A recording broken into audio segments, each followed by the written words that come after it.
I go in for my appointment and the lady's looking at my skin and everything. And she's like, she goes, "You're horrible." Oh, geez. Oh, like, wow. She's like, "You need to start like all over." You bitch.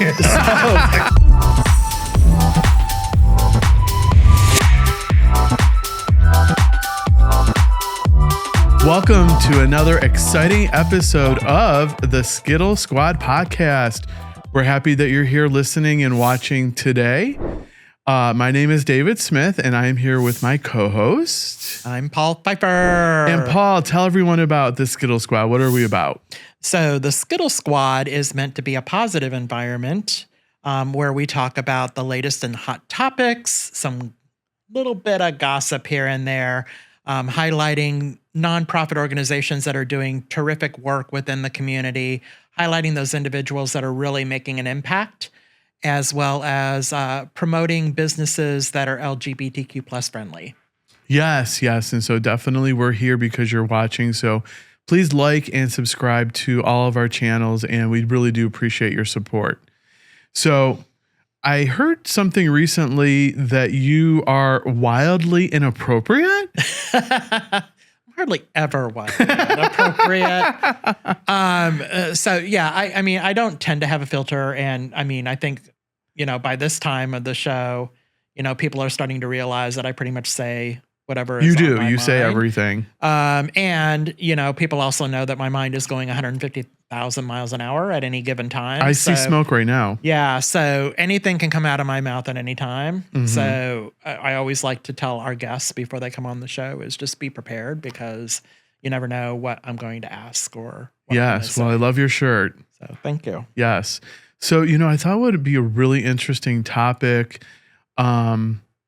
What are you currently watching? Any favorite shows? Any binge-worthy shows on Netflix? What's happening? So you're going to think I'm a total nerd, but I always like to get on Amazon and look for like old shows. Oh, I love that. And it's funny because one of the stories that came from the mountain trip is that for some reason somebody brought up Green Acres. Okay. And I had never heard of Green Acres before. I was like, what is that show? Okay. And so Rick was trying to explain it to me, and he's like, it's about this married couple, and she's a socialite in New York, and he buys a farm out in the country, and he takes her away from, and you're totally her.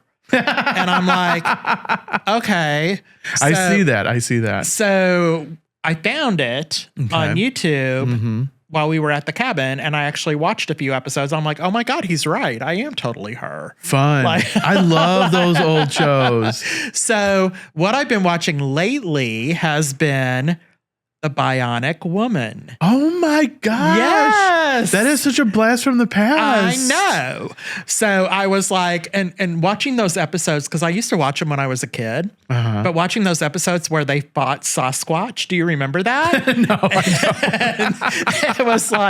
It was like her and the Bionic Man, the $6 million man, because, they were like lovers and stuff. So there was always you're refreshing my memory. Yeah, there was always like a thing between the two of them.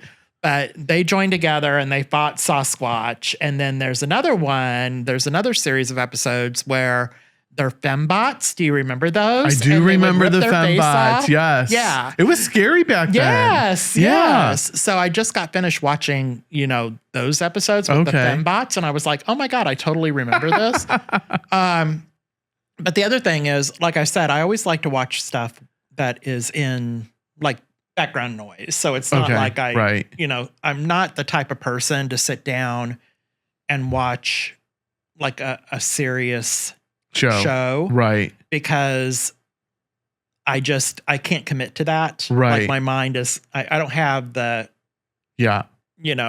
what's the word I'm looking for? I don't have the... You don't have the capacity, the attention to mentally process it after a long day of working and whatnot. Yeah. So, and if I do get invested in a show, like I always fall into the habit of I'll watch it like halfway through and then I'll forget about it and then I won't watch, like it just sits there. So I watched this show, So Tori Spelling. Okay. Because I've mentioned in a previous episode that I was a 90210 freak. Yes. So apparently she had a reality show after her husband cheated on her. I do vaguely remember something about this. And it was like her going through the process of how she dealt with cheating. Okay. Like him cheating on her, which if you know the story of Tori Spelling and her husband, Dean McDermott is her husband, they actually got together when they were both married to other people. Okay, I did not know that. So it's kind of like, you know, one part of me is like, well, karma, because, you know, you cheated on your husband with him and he cheated on his wife and now you've got karma served up. Yeah. You know. Absolutely. So well, I don't have a lot of sympathy for her, but it made me think, you know, can a relationship survive if someone cheats? Like if you had asked me this question when I was like in my 30s or 40s, I would say absolutely not. Like if someone cheated on me, I would, you know, that would be it. And I would move on and go somewhere else. Right.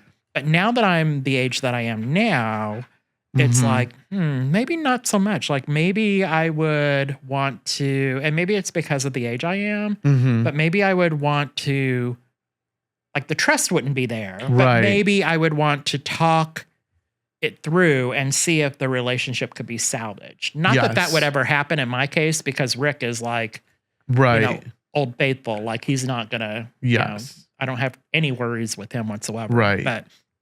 But I always wondered, you know, like, what about you? If you were in a relationship? You know, it's interesting because I feel exactly the way you do in this situation. Back in my 30s, if someone would have cheated on me, I would immediately end the relationship. There would have been no question.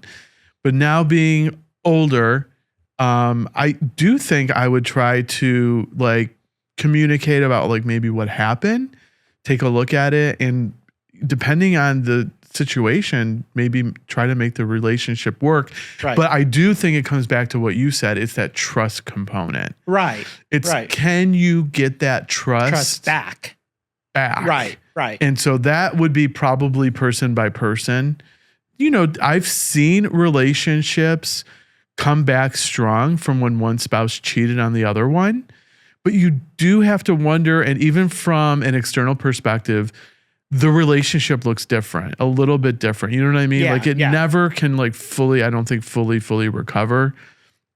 And again, of course, if you're looking at situations where there's children involved and things like that, you know, obviously spouses stay together because of the kids and things like that. But right.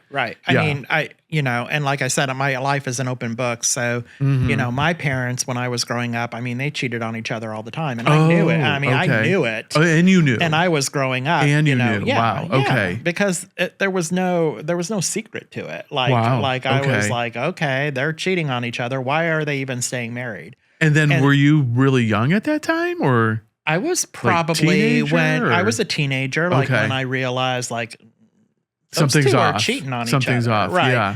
So, you know, and they stayed together because of me. Okay. Like they did not want to get divorced until I turned 18. So when I turned 18, they got divorced. Oh, wow. And see, I had the exact opposite experience. I lived in like the Brady Bunch / like Leave It to Beaver household.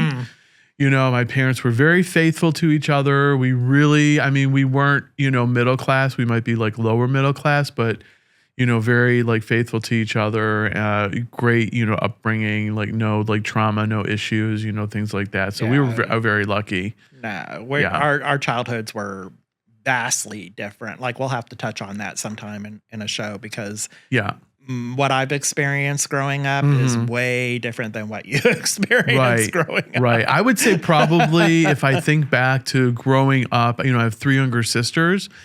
And really, I think one of the things that happened that really I do regret a little bit is, you know, I took a little bit of the father figure role in the household. And my sisters would often scream at me, "You are not our father."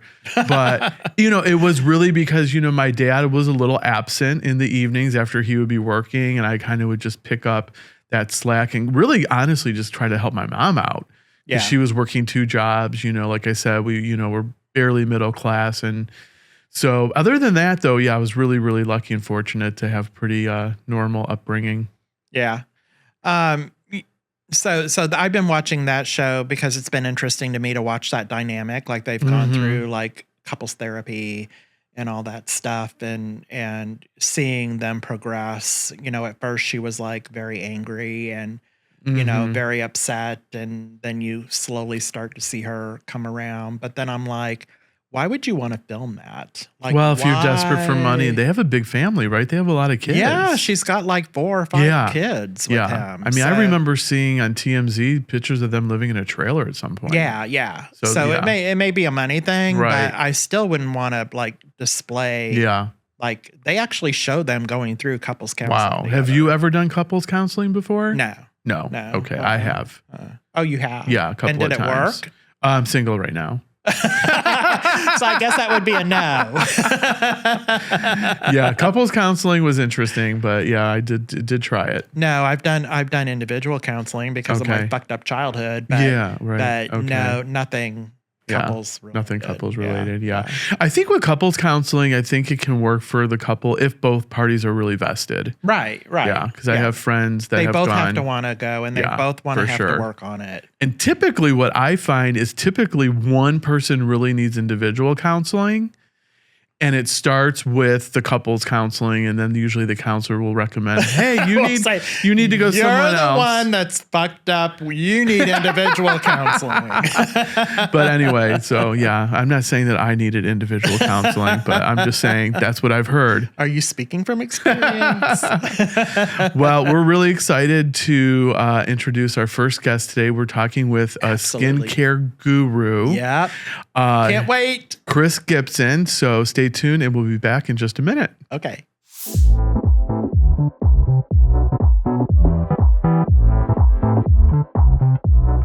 Welcome back. We have a guest, Chris Gibson, on. He's a holistic health coach and skincare expert with over 35 years of experience. Welcome, Chris. Happy to have you here. Hey, Chris. Happy to be here. I'm excited. Yes, Paul has a million questions for you. Skincare questions. I'm planning to talk probably about 3% of the time from now until the end. Paul has a lot of questions. I do have a lot. Well, some of us need more help. But yeah, before we like jump into Paul's questions, Chris, tell everyone a little bit about yourself and what you're up to. Well, you're right. 37 years now. Skincare, holistic health all happened in my 20s because I had really bad skin. Okay. So that's what got this whole thing started. That's usually what people want to know. And then I did that, cured myself of acne, and then went on to do other things in the corporate world. So I had like a dual thing going. I had good jobs. I bought my first house at 24 years old. So I was that's amazing. Working a lot. Yeah. And then I got tired of the corporate world and decided I wanted to do online marketing and sales for companies, which is what got me out of that. And that's in 2001. And then we wrote training manuals for people how to do internet marketing, because that was really new. Okay, internet after marketing. the .com bust thing. That's how old I am. So this is my 40s. We did this. I met somebody online who ended up being my HTML guy for websites, because that's what you had to do, and became my business partner. And so we were doing really well. And he came to visit me. We had never met. It was all remote. Brought his wife. And she goes, "You don't look 40. That's weird." This is when I was 40. And so she asked me what I did. And so the idea came up to write a book on that whole story, because I told that story. The thumbnail that I just gave you, I gave them the much longer version. Right. So we did. We wrote a little ebook. We put it out. And the next day, it had sold thousands of copies. Wow. So this is before Amazon. Amazon was new. We weren't really on Amazon. We were in something called ClickBank, and it reached across the oceans. So it became a really big deal. So the book became the focus of the business, the products, the natural products. My esthetician background and training became a part of that. So I asked a lot of questions of people. People were asking questions of me. So I was one of the few writers that would actually respond to people. Usually someone puts out a book. Right. You don't respond to questions, you know, but we were doing that. Yeah. So we took all that information and redid the book, put it out as a hardcover first, charged $50 a pop for that thing. every literary agent, that's not going to work. You're never going to make any money. We made a lot of money.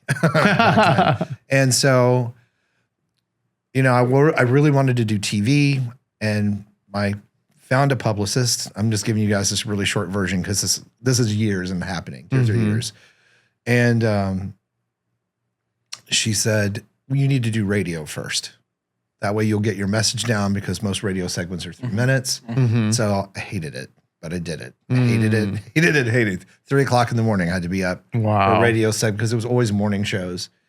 And then I went to a trade show in Toronto with a skincare company's product that I liked. It was a peel, because I had really bad acne scarring, which you don't see much anymore, because I did those peels.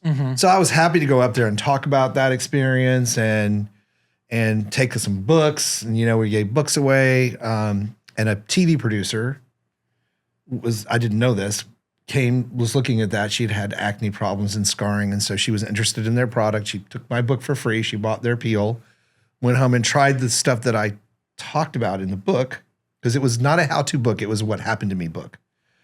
So she had teenagers. They had skin problems. It cleared up everybody's skin. So I got this email one day from this person I had never met saying, do you want to come to Ottawa and be on television and talk about this? Because this is really going to be helpful for people. Timing is everything, because I talk about antibiotic use in that book and how that really hindered me. And so MRSA was becoming really well known. That's when that first started in 2005 and 6. That's when they started having the problems in the hospitals with the infections they couldn't clear up. And, you know, it was really bad. So because of that, and because of what I was talking about, that sort of connected. So I did the TV show. They sent me a tape. I watched it with my mother, and it was good. I knew it was good because I took broadcasting in college. Oh, nice. So it's funny because you look back on your life, and there are things that you do, you don't know why you're doing them, that show up later. Yeah. Definitely was pre-planning on someone's part somewhere. So she looks at me, she goes, well, at least all that money we spent on those broadcasting classes. So I sent it to my, it was a videotape, 2006, sent it to my publicist. They converted it to a DVD and said, this is really good. We're going to send it out. And I was getting booked on shows right away. Wow, that's amazing. So TV was really good. Live TV was something all that stuff just worked for me. Yeah, I wasn't nervous. So I just translated very well. And just like this, I have scrubs, but I rarely wear them unless it's like for a brand that I'm doing on YouTube wants me to wear my credibility. I'm like, where my license? So I'll do that. But generally it's just taking all of this scientific information, holistic approaches, and providing information to people that they can digest and understand. That's really what the YouTube channel is about, which is my biggest platform. But that's how that all got started. So I was really famous for about 5 years. I was on every TV show, Good Morning America, The Daily Buzz, all over the country, talking about this. And it just kept growing, because then a childhood obesity thing became a newsworthy thing. And I talked about weight gain and antibiotic use and what sugar does in the blood and all this stuff. So it just kept expanding until the Great Recession. And then we all hit a wall, and which was actually kind of good in a way, because it shakes everything up. Right. You know, it shakes your life up. My mom passed away. I was like, I don't want to live in Pennsylvania anymore. It's cold up here. I have this humongous house and 5 cars. I don't need any of this anymore. Yeah. So I lived that life for about 10 years. And so I got rid of everything, came to Florida, and just sort of like did book marketing on the side for people, lived on the beach, got that dream out of the way. Don't ever do that. Don't ever do that. I knew it was time to move after 6 years when I was going to I lived right on the beach in Redding Shores. I would go home and not even look at the water. Oh, wow. Interesting. It wasn't even there anymore. I just was like, I didn't care. Yeah. But the first couple of years, it's amazing. It's just like when I moved from Texas, where I'm originally from, to Pennsylvania. Oh my God, look at the snow. 3 years of that, and I was done. I was like, I don't like snow anymore because it needs to go away. So so that's, I decided in 2018 to try to get back into everything. I did not want to do TV or a new book. So I was like, I'm going to do YouTube. I set this channel up 10 years ago. It's got TV clips on it. And some of those even did well back then. But I'd never really picked up YouTube. If I had done that then with what I'm doing now, it would be insane where I'd be in growth. But as I got older, there's always something in YouTube land that sets you apart. So I'm a guy.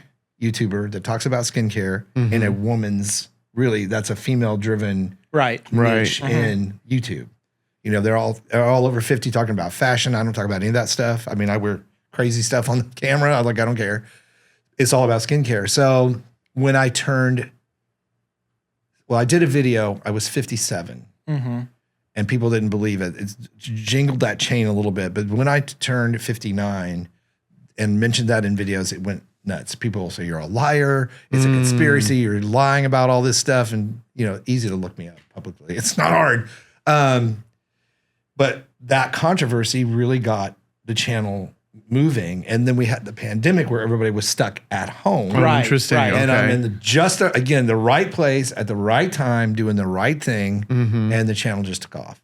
So now we're at like 500,000 on there and growing. Yeah, you have a lot. You have a huge library on your YouTube channel. It's like just so educational. Videos. 1,300. So it's that's how I got here. That answers that question, right? That's how I got here. And so now it's just growing leaps and bounds. I'm doing leading edge technology reviews on red light therapy and laser therapy in the home. I've got a collaboration coming up with a local company or local holistic approach. It's not really plastic surgery. It's chiropractic and holistic wellness, but they do skincare. So I'm going to be going in and getting a device treatment on my midsection, which is just like anybody my age has trouble with. I don't care how many muscles you have. This little strip right here does not want to go away. So I'm like, I don't want to do cool sculpting. I don't want to do lipo. I don't want to do any of that stuff. We're going to try this radio frequency because I'm a really big believer in the sound waves and light wave therapies. They really do work. So that's going to be interesting. And you're going to showcase that on your YouTube channel. Awesome. Okay. People are going to see me from that area. And then, of course, I have a interview coming up with Tara Reid, the movie star. Oh, exciting. Light therapy, because she's had a lot of history with plastic surgeries that didn't go well. And she found the red light therapy works really well for her. And, of course, again, I have a connection that just happened to be her makeup artist. Then they became really good friends. And so we've been on the phone at night with red light therapy mask on, trying to map out what we're going to talk about. So it's crazy stuff. So a lot of good things are coming that a lot of people don't know about. Exciting. For the channel. So it is exciting. It's an exciting time. Yeah. And as long as I don't get a sheet wrinkle that doesn't go away, we're good. As long as I keep looking like this with no Botox and no fillers, I haven't done anything. Now, when you say sheet wrinkle, are you talking about sleeping on your side? Yes. Are you a back sleeper or I'm an everything sleeper? Everything sleeper. Wake up with your head hanging off the bed sleeper. Okay. I have two dogs that get in there and shove me to the side. Oh, got you. Okay. I can relate to that. They're really good because they know I don't like the heat. So they'll just sort of bump me and I'll move, and then they get their little space, and eventually it's onto the floor. Now, Paul, I know you're just dying to ask some questions. Am dying. So go ahead. So Chris, here's the story. So last year for my birthday, we went on a cruise with my husband and his best man at the wedding. And while we were there, we had one day at sea, and I was like, okay, I'm going to go to the spa and I'm going to pamper myself. So I decided to get a facial. Okay. So okay, was this an Atlantis cruise? No. It wasn't that kind of facial. Okay. Well, even on Atlantis cruise, this was like a legitimate that facial. That happened in the spa too. Okay. So I go in for my appointment, and the lady's looking at my skin and everything, and she's like, "Oh," she goes, "You're horrible." Oh, geez. Oh, wow. She's like, you need to start like all over. You bitch. So I don't know what procedure they did. It was $1,100. And it was painful as hell. Was it a chemical peel? And by the time they were done, it felt like I had brand new skin. Oh, okay. It must have been something to take skin off. So it had to have been, because it was painful going through there. And then facials aren't supposed to be painful. And then on top of that, I bought like another, and Rick, close your ears. I bought another $1,000 worth of skincare products, which is very easy to do. Which is how I started getting into the skincare thing. Okay. But I still struggle with problem areas. Like recently, I have discovered beef tallow and I've been using that on my face, and I've gotten a lot of like you said the other day. He goes, "Are you glowing? You're glowing." Yeah, I did say to Paul the other day, I'm like, "What's wrong with you? You're glowing." I'm like, "It's the beef tallow." It's very hydrating. So Yeah. your skin sort of understands the peptides in that product. Right. I still struggle with, even though I use caffeine serum, I still struggle with the dark circles under the eyes, and sometimes I get bags under my eyes, and it just seems like every product that I try, I can't get rid of that. Is there something you recommend? And I know we could talk cost, This is going to be a funny answer. Okay, I can't wait. I cannot wait. Or, we can go on the cheap and say, okay, for those people that, are watching their money right now because of the current political environment, like, what would be your recommendation? Well, concealer. Concealer? Really? And here's why. Dark circles are usually hereditary unless you're really tired or you've been sick. So if you have them constantly, it just means that the skin under your eyes is really thin. Yeah. So the blood vessels behind, why caffeine serum can help some because it shrinks those back. Okay. But basically, concealer.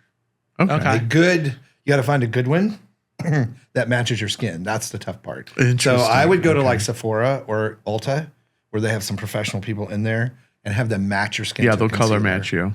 And then you won't even know about this? You won't know. You do? Because the idea of concealer is you don't want people to know you have it on. Right. You see people with bad concealer all the time. I'm like, your eyes aren't supposed to be white underneath. You see this really bright. No. So that's, and they can guide you better. It's better to go in and be color matched, especially for guys, because most guys are not going to wear foundation or anything else to blend that in. Right. And you don't need it. I can tell by looking at your skin's in good shape. Beef tallow is probably helping you a lot. Those of us who are older, most of the signs of aging, other than sun damage, are dehydration. Interesting. Okay. So it's really not. You probably notice less wrinkles now because the tallow is so nourishing to the skin. Those upper layers, it actually helps the skin that's being formed underneath be healthier. Yeah. So as that old skin comes off, the newer skin. That's why it takes a long time. I always tell people to take selfies when they start anything. Okay. Take a picture the first day, 30 days, 60 days, 90 days. That will tell you if just about any skincare product is working. Interesting. Well, have you tried? Well, here's my question for the novices in the room. Me, is beef tallow just a cream that you're putting on, or it is it's an emollient that they make from beef tallow. It's it's like lard. Oh, okay. But it's. And you basically, the thing with beef tallow that I struggle with is it really cruelty free? Well, yes and no. That's always a question that comes up because it's cruelty free in the sense that the cow or the beef is already going to be processed. So they're taking something from something and at least getting some more good out of it. Right. Like they're not going and like elephant tusks. They're not going and taking this off of healthy animals. Yeah. It's animals that have been used for food. So those animals are not raised for that. There's not an industry for that. It's just they found a way, and then they found that was really great for skin. And that started eons ago because they used that they would boil these parts to get the tallow. They would make a poultice, and it was very healing because it was airtight, sort of like Vaseline of the day. Right. And so very nourishing. So it's made a re-entrance into skincare because of its ability to make skin look so smooth without makeup. I noticed immediately after I saw Paul using it. And it will soften fine lines and wrinkles. This is another issue of going cheap. down. It's not expensive. Oh, okay. That's good to know. That's good to know. This is another reason of going down the Facebook or Instagram reel rabbit hole. Oh, okay. Is because you will see products and you'll be like, oh, I need that. And then you'll order it. Okay. So that's how I actually learned about it. Cool. Okay. And I was like, okay, let me try this. So I tried it and I was like, oh, it does make a difference. And you can get it in a serum, a cream. They make facial washes out of that. Oh, okay. Same thing as like an oil cleanser, kind of the same type of thing. So yeah, it's good for skin. I mean, it is. If you have dry skin, and we were lucky in Florida, one of the nice things about being down here is the humidity. Yes. And the air keeps your skin, because when I lived up north, that was a Same. thing. Oh, Same. yeah, dry. I mean, before I used to, I was talking, when I do my dry skin videos in the winter, I always talk about that, how I ran to the dermatologist because I had this rash. I didn't know what it was. It was inside of my leg, where my pants were touching my legs. Still in the corporate world then. So I was wearing that stupid material those make suits out of. Right. Everyday suits. Yeah. That's kind of like polyester cotton crap. Blend. And so he goes, oh, that's a dry skin rash. You just have dry skin. Okay. And I said, I grew up in Texas. He goes, west or east? I go, oh, you know, Texas. So, no, Dallas. So he goes, yeah, your skin's just not used to this really dry air in the wintertime. So that's when I learned about getting out of the shower. You have 5 minutes to get the oil on or the moisturizer before your body loses that extra moisture. That interesting. Moisture. Okay. So even here, it gets dry for a few months.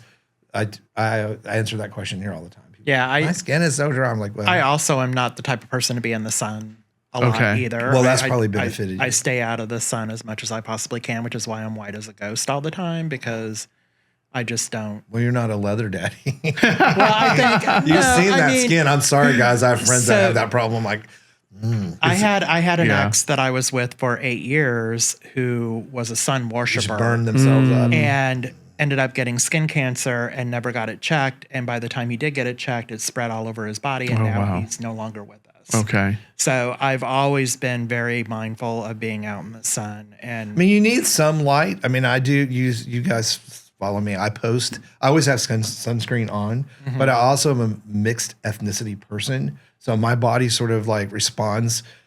Even with sunscreen, I'll turn dark.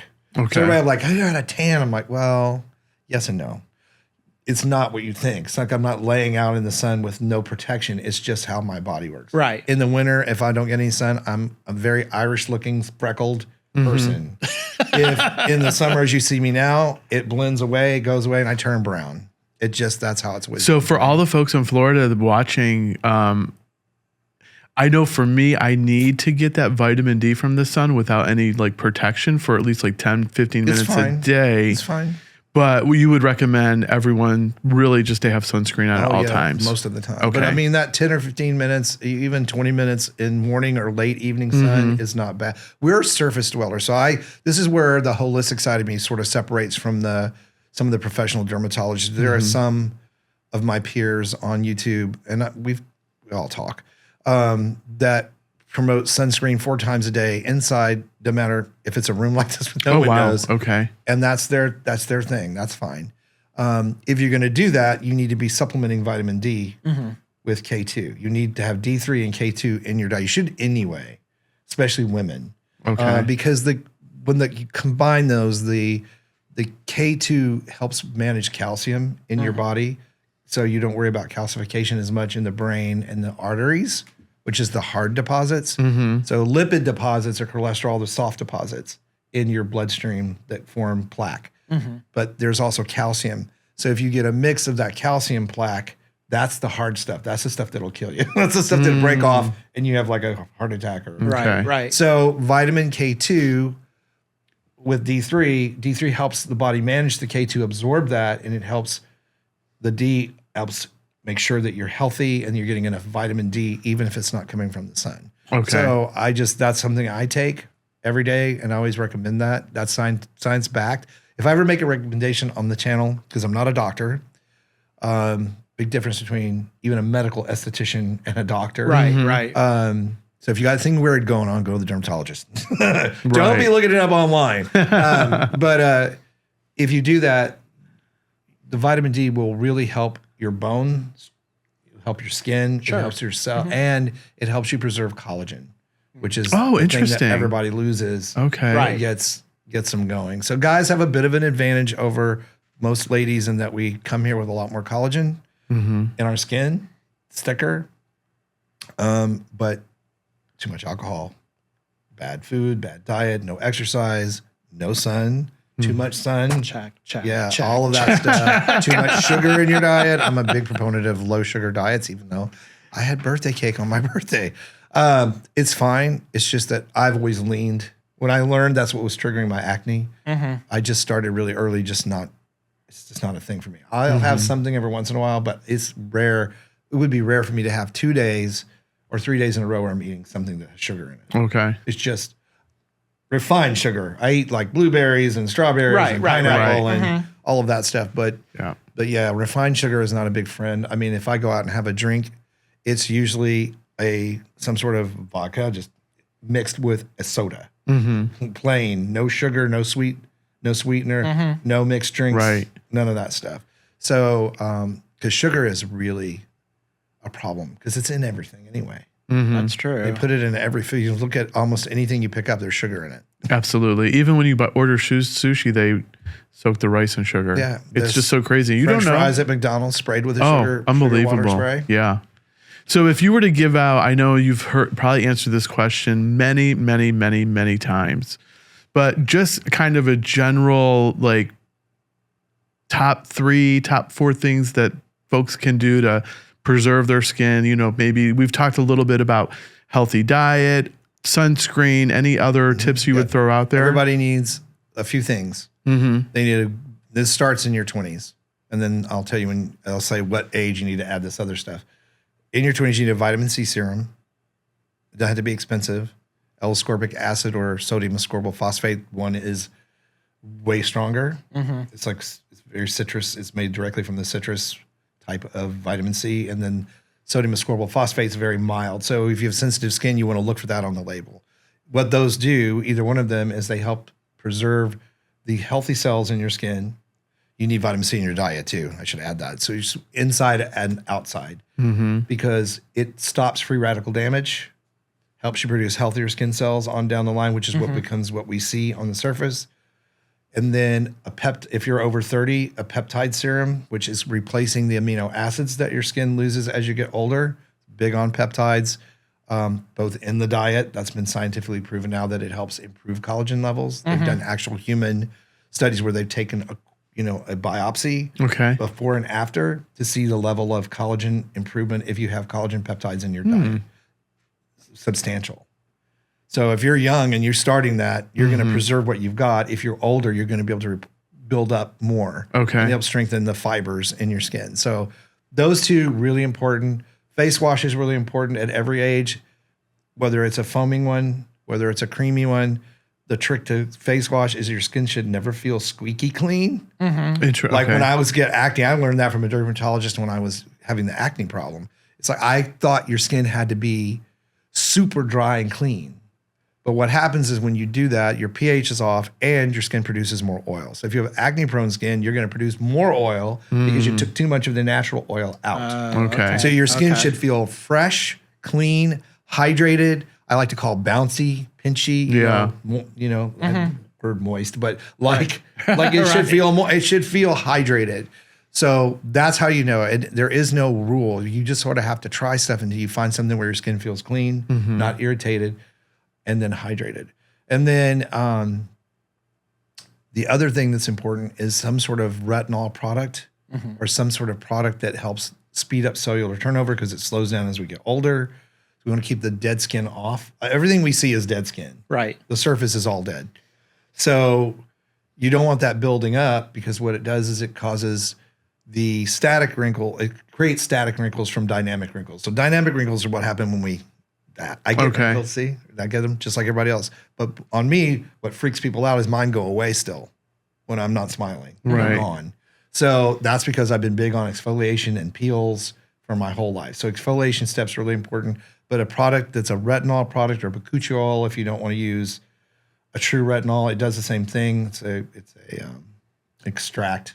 It's an herbal extract. It's a holistic choice that you can use. Helps speed that up, and it helps the skin produce, again, healthier cells and build more collagen. So those things, we already said sunscreen, which is in there, really important, and then a good moisturizer. So hyaluronic acid in Florida is amazing because it's humid and it really works. If you live in a dry climate, not so much, and that's in a basic ingredient. It's a salt that pulls moisture in to the skin. But if you live in Arizona, it's going to pull the moisture out of your skin. So there's polyglutamic acid, which is a man-made version of that that doesn't do that. So no matter where you live, that one is a great moisturizer. But you need to moisturize to keep your skin hydrated. It's really, when it comes to neck, because we move, it's the areas that get those static wrinkles from the dynamic wrinkling, necks, all that. So, and you can even see on the backs of my hands, I treat my hands the same way and my arms. So for someone who is 61 years old that doesn't have all that weirdly modeled, weird looking sunburnt They skin, were all looking. I'm like, I'm looking right now. no, your hands, you guys look good. But I'm just saying, for somebody my age, usually your skin is breaking down from the sun damage over the years. Now, living in Pennsylvania for 30 years, where it's a half-life of sun, like the sun 5 months out of the year. right. That was helpful, you know. Yeah. But really protecting it. And then if you are over 40, then you begin to look at prescription strength retin-A, things like rapamycin, which is it's actually a drug, an anti-rejection drug that they've turned into a skincare product that actually helps your skin now. So a lot of new stuff coming out, exosomes, you know, there's another one, I can't think of it. Apple stem cells, therapies for skin are really, really helpful to reverse sun damage. So retin-A, which is the prescription version of retinol, is really great if you can tolerate it. Okay. You have to adjust to it. They usually start you in a really low dose in the cream and they build you up, but it helps speed that turnover. It is still the most effective skincare ingredient when it comes to anti-aging that we have as a topical. And that's prescription based. Yeah, it's usually prescription. You can get it online now. You can do it online telephone now. You know, Muesli, the agency, all of those have that. I use prescription strength with hydroquinone on my arms so that anything that's going to pop up is not going to be purple, or it just keeps my skin looking really nice and even. Right. Okay. So that's when you start looking at prescription strength. Okay. You know, it's worth going to a dermatologist in your 40s if you're planning to have a strategy for aging skin. It's good to start in your 40s. Okay. Late 30s, early 40s to start talking to your dermatologist so you can plan that out. Doesn't mean you have to keep seeing them, but they'll be able to guide you on your skin type. They'll be able to do the blue light test, which freaks everybody. Right. Yeah, it sounds They sit scary. you down, they turn the light on, how your skin really looks. Yeah. Oh my gosh! Wow. That's supposed to be a predictor of future. Oh, marks on your interesting. skin. Okay. Yeah, they're able to do that. If you're interested in augmentation, I always tell people to wait as long as possible for facelifts, fillers, any of that stuff, because as we've seen, the sooner you start that, the weaker those muscles in your face become, and then you have other issues you have to deal with, like Botox too early for too long. People get that thing right there. They get that weird. That's why we see that. Yeah, okay. That's why Madonna had to have all that filler to puff that all back out. Wow. That's truth. Yeah. So, and that's for everybody. So you really need a professional guidance on what you're going to do, and check references. You know, it's usually ask around, because usually somebody can tell you if they've got a really good person. Yeah. You didn't know they were having anything done. That's who you want to go to. But that's when it's time to look at that. And then there are all these therapies now in the home. There's laser therapy. I do that at red light therapy. Yeah, I was going to ask you about the red light therapy. What exactly is that? And it seems like it's pretty effective, right? It's it's been around for a long time. It started in sports medicine. Okay. It's how they sped up the healing process on injuries on interesting. players. Okay. So red light therapy, different wavelengths. I'm not going to, because it's very technical, but different wavelengths go different links into to the skin and muscle, and they help speed up or tickle the mitochondria, which are the base engines of your cells. So they speed up healing, increase circulation. There is a temperature increase, but it's minimal. It's not like a red sauna. Right. It's just the depth of the light. It can reactivate hair follicles on the head, so it does help some people who've lost hair grow hair back. There you go. I'm okay where I'm at. There's a lot of stuff in hair loss coming. There's a lot of stuff in hair loss. Oh, interesting. Well, we've really enjoyed having you on today. I was going to do a poll, how old is Chris Gibson, but we did say you're 61. 61. Yes, you're looking absolutely fabulous. Yeah, absolutely. Paul, any final words from you on anything? So, no, other than if you want to be a guest on the Skittle Squad podcast, we welcome anyone to be on the show if you want to hang with us for an hour or so. You can reach us at contact at the skittlesquad.com. I always get that mixed up. Also, if you want to advertise on the show, same email address. And then, Chris, I think we mentioned your YouTube channel, but if you want to throw that out there. My name. Everything's my name. So it's either on YouTube, it's Chris Gibson or Chris Gibson Live, but Chris Gibson not pop up. Same thing on the other stuff. It's usually Chris Gibson Friends. Okay. Just friends on the end, like so Instagram. And then I have an online community called Skin So Fabulous, which is where people can ask me questions. There's a lot. They talk to each other, do a whole thing.